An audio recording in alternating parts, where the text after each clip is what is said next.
नमस्कार दोस्तों, स्वागत है आपका अपने YouTube चैनल पर। आज हम बात करेंगे दोस्तों सीमा हैदर के बारे में।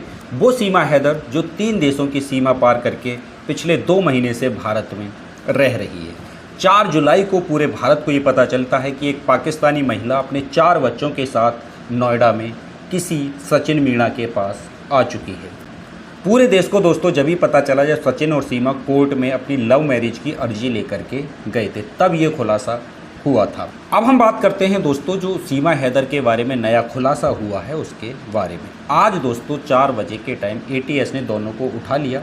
उठाने के बाद उन्हें 8 घंटे हिरासत में रखा और उनसे 8 घंटे लगातार पूछताछ की गई। इस टॉपिक पे दोस्तों हम अभी थोड़ी देर में बात करेंगे कि उसमें क्या निष्कर्ष निकला है और आगे की चीज़ें क्या क्या हुई हैं इसमें। पहले हम बात कर लेते हैं थोड़ी सी सीमा के बारे में। 4 जुलाई को पता चलता है कि किसी सचिन के साथ कोई सीमा पाकिस्तान से आ चुकी है, जो कि पहले सऊदी अरब जाती है पाकिस्तान से, उसके बाद नेपाल आती है और नेपाल के रास्ते भारत में प्रवेश कर जाते हैं। यानी कि 3 देशों की सुरक्षा एजेंसियों को चुनौती देते हुए वो महिला भारत में प्रवेश कर जाती है। ये सभी देशों की सुरक्षा एजेंसी, इवन भारत की भी सुरक्षा एजेंसियों पर एक सवाल उठाने जैसा है।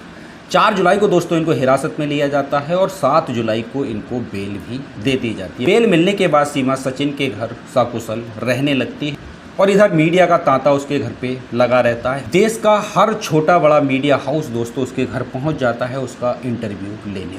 और फिर शुरू होता है दोस्तों पाकिस्तानी भाभी का लगातार कभी खत्म ना होने वाला लगातार इंटरव्यू। अब आते हैं कुछ बुनियादी पॉइंटों पे जो लगभग आप लोगों ने सुन रखे होंगे। बताया जा रहा है कि इन दोनों का प्यार PUBG खेलते हुए, PUBG एक गेम था जिसमें 2 टीमें बना करके लोग खेला करते थे, है ना। कोई भी कहीं से उसको खेल सकता था क्योंकि ये पूरे देश और दुनिया में चल रहा था। लेकिन सवाल दोस्तों यहाँ ये उठता है कि 2021 के शुरू में इनकी लव स्टोरी स्टार्ट होती है और 2023 आते आते सीमा पाकिस्तान से भारत आ जाती है। लेकिन दोस्तों PUBG भारत में 2020 से ही बैन कर दिया गया है। तो फिर सचिन PUBG भारत में रहकर कैसे खेल रहा था, एक सवाल दोस्तों यहाँ पर ये निकल के आता है। हालांकि अधिकतर लोगों का मानना शुरू से यही था कि सीमा कोई प्रेमिका वगैरह नहीं है, ये एक पाकिस्तानी जासूस हो सकती है। इस पर सिर्फ एक संभावना थी।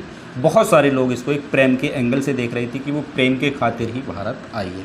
अपने 4 बच्चों को लेकर किसी महिला का किसी देश में आ जाना दोस्तों एक सवालिया निशान तो लगा ही देता है और यहाँ पे बहुत सारे प्रश्न उठने भी जायज़ है क्योंकि ये एक भारत की सुरक्षा का सवाल है। अगर दोस्तों सीमा हैदर एक जासूस है तो भारत को एक बड़े पैमाने पर नुकसान पहुंचा सकती। इसकी जांच सुरक्षा एजेंसियां कर रही हैं। आगे क्या रिजल्ट निकलेगा वो हमें आगे देखने को मिलेगा। चलिए अब आ जाते हैं लोगों के अलग अलग तरह के सवाल पर। सीमा जहां बताती है कि मैंने सिर्फ 5th क्लास तक पढ़ाई की और मैंने घर पे रहकर ही पढ़ाई की है, मतलब मुझे टीचर घर पे ही पढ़ाने आया करता था, मैंने कोई स्कूल वगैरह ज्वाइन नहीं किया। लेकिन सीमा को देखकर ऐसा लगता नहीं है कि सीमा कोई बहुत कम पढ़ी लिखी महिला है। मतलब एक ग्रेजुएट की तरह वो बोल रही है, मतलब एक ऐसी महिला की तरह वो बिहेव कर रही है जैसे उसकी बोलचाल। कहने का मतलब ये है दोस्तों उसकी बोलचाल से बिल्कुल नहीं लग रहा है कि ये एक अनपढ़, यानी 5th क्लास तक की कोई बहुत बड़ी शिक्षा नहीं होती है कि जहाँ बोलने की शैली, इंग्लिश के शब्दों का प्रयोग, हिंदी से लेकर सिंधी तक के शब्दों का प्रयोग आप इतनी सावधानी पूर्वक कर सकें।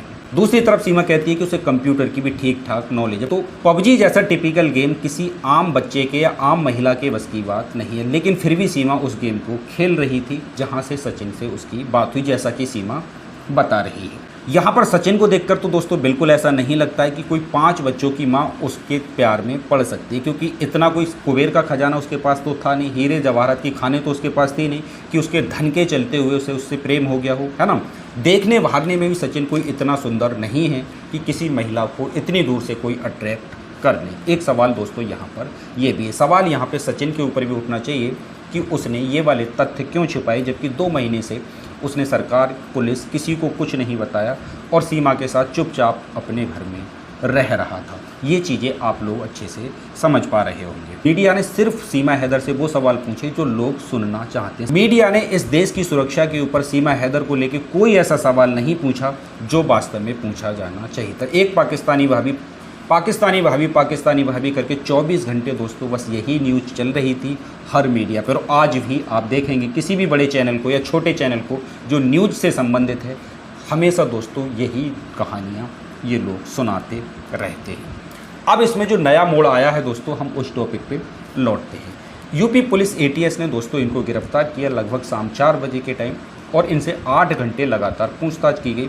यहाँ आईबी ने इनपुट दिया है कि इसका चाचा यानी कि सीमा हैदर का जो चाचा है वो आर्मी में यानी कि पाकिस्तान आर्मी में सूबेदार है। और सीमा ने खुद बताया है कि उसका भाई 2 साल पहले पाकिस्तानी आर्मी में सिपाही के पद पे गया है। हालांकि सीमा ने ये तथ्य छुपाया था कि उसका चाचा भी पाकिस्तानी आर्मी में एक सूबेदार के पद पे कार्यरत। एटीएस उनसे कल फिर पूछताछ करने वाली है। कल क्या तथ्य निकल कर आते हैं दोस्तों, वो हम आपके सामने इस वीडियो के माध्यम से रखेंगे। सवाल ये है दोस्तों कि किसी भी देश में इस तरीके से किसी भी महिला का या पुरुष का 4 बच्चों के साथ घुसपैठ हो जाना या घुसपैठ गलत नियत से करना, ये एक सुरक्षा एजेंसी और भारतीय नागरिकों के लिए दोस्तों काफ़ी संकट में डालने वाली स्थिति पैदा हो सकती है। हम सभी लोग भारतीय सुरक्षा एजेंसियों से आशा रखते हैं कि इस चीज़ की अच्छी से जांच होगी। अगर सीमा हैदर जासूस है तो उसकी दोस्तों उसी तरीके से खबर ली जानी चाहिए जो एक जासूस की ली जाती है। आशा करते हैं दोस्तों आपको जानकारी अच्छा लगी होगी। मिलेंगे आप लोगों से एक अगली वीडियो में। वीडियो देखने के लिए बहुत बहुत धन्यवाद।